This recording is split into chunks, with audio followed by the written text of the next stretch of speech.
Spa is one of the most famous tracks in the world, particularly in the car world, with it being a favourite circuit for plenty of F1 fans. But few of those fans would know that the first ever race at the famous circuit was actually held on motorbikes in 1921. 23 bikes took to the grid, with the first Belgian motorbike Grand Prix being won by Hubert Hassal from the UK riding his 500cc Norton. The race would be run up until some big war of the world started in 1939, returning in 1947 once everything had calmed down again.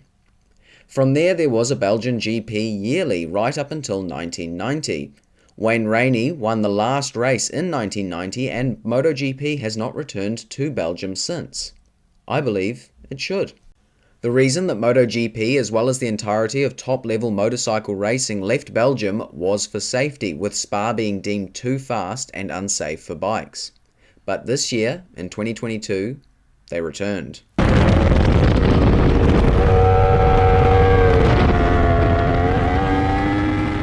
That is an Endurance World Championship R1 being thrown through Eau Rouge and Raidillon, which to me is an incredible watch. The EWC returned to Spa this year as renovations that were started in 2019 were finished. With these new modifications, the Spa circuit now holds a Grade C rating, allowing it to run these EWC events. Grade B is required for World Superbikes and Grade A for MotoGP. However, there is an appetite from the circuit and the government for the top level of motorcycle racing to return, with the Minister of Economy, Pierre making this statement in 2019. Discussions are obviously underway with the various promoters to organise international motorcycle races on the circuit, with the aim of having one of the most beautiful circuits in the world hosting Formula 1 but also MotoGP. That statement, made in 2019, confirms that there was interest for a return of the Belgian Grand Prix, and I know that I would be excited to see it return as well.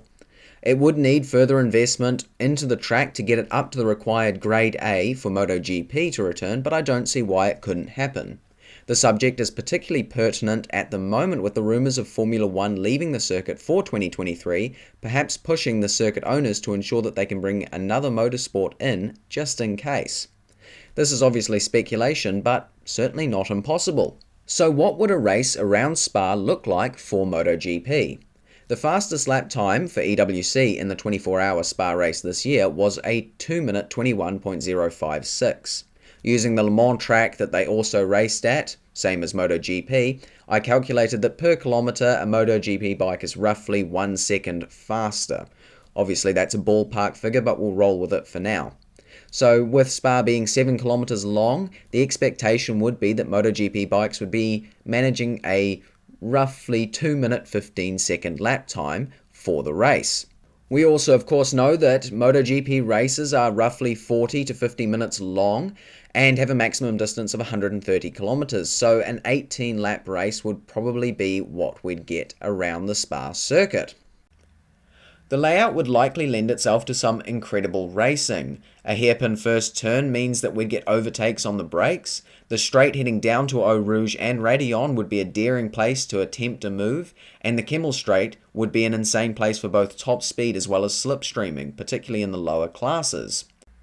Yet another hard braking zone into turn 7 would present another opportunity for riders to make a move on the brakes. It also represents the switch from the straight line dominated first part of the lap into the more twisty, difficult downhill section. This would likely benefit bikes like the Yamaha with its better corner speed, all the way down through to turn 16, where it can take advantage and perhaps gain back on the Ducatis who might have walked away on the straights. From turn 16, there are a load of long, fast sweepers, and whilst these wouldn't make the best overtaking spots, they would allow for more slipstreaming in the lower classes. The last chicane, however, does present yet another overtaking opportunity, with it being a particularly hard braking zone. It could be an incredibly exciting part of the race to watch, since it would allow for last lap, last corner dive bombs to try and get the win. And given how easy it would probably be to overtake at this track, given its width as well as all the aforementioned overtaking spots, we would probably see an incredible race at the circuit. Spa is an exciting classic circuit, and it would be awesome to see it return to the MotoGP calendar. When it hasn't had a farcical display as seen in F1 last year, it has made an interesting car race or two. So if it can do that for Formula 1, I'm certain that MotoGP would have an absolute banger around the track. So what are your thoughts on the Belgian return? Leave your thoughts in the comments down below. If you enjoyed this video, like and subscribe for more, and thanks for watching. Goodbye.